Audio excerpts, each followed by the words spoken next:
শুভ সকাল বন্ধুরা। আজ তো পৌষ সংক্রান্তি, পিঠে খাওয়ার দিন।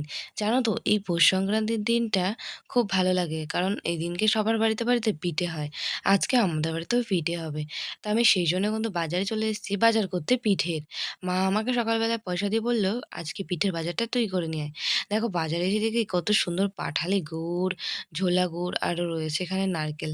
তো আমার পছন্দ মতো আমি পাঠালি গুড় আর নারকেল নিয়ে নিয়েছি। আর দোকান থেকে একটু কালাকাঁদ নিয়ে সোজা কিন্তু এখন চলে আসলাম একটা ফুলের দোকানে। তো এখান থেকে কিন্তু এখন আমি ফুলও নিয়ে নেব। তো চলো ফুলটা নিয়ে নিতে আজকে তোমাদের সুন্দর একটা ছোট্ট কমেন্ট বলি। দিদি, আমার নামটা নিও অর্পণ, প্লিজ অর্পণ। তো থ্যাংক ইউ অর্পণ ভাই আমাকে এত সুন্দর একটা কমেন্ট করার জন্য। আমার তরফ থেকে রইল তোমার জন্য অনেক ভালোবাসা। অনেক ভালো থেকো ভাই তুমি। তো দেখো আমি কিন্তু চলে এসেছি এখন এখান থেকে পিঠের সরা নিতে। তো চলো ঠাকুমা আমাকে দেখো কত সুন্দর একটা মাটির গ্লাস দেখিয়েছে। এটা কিন্তু দেখতে খুবই ভালো লাগছিল। চলো এগুলো দেখলে হবে না। যেটা নিতে এসেছি সেটা একবার দেখে নিই। তো এখানে খুব সুন্দর পিঠের সরা রয়েছে। তো এখান থেকে একটা সরা নিয়েও নিয়েছি।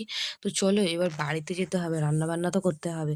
তো বন্ধুরা আজকে তোমাদের কাদের বাড়িতে পিঠে হচ্ছে অবশ্যই কিন্তু তোমরা কমেন্ট করে আমাকে জানিও। আজকে কিন্তু আমি জীবনে ১ম বার পিঠে বানাবো।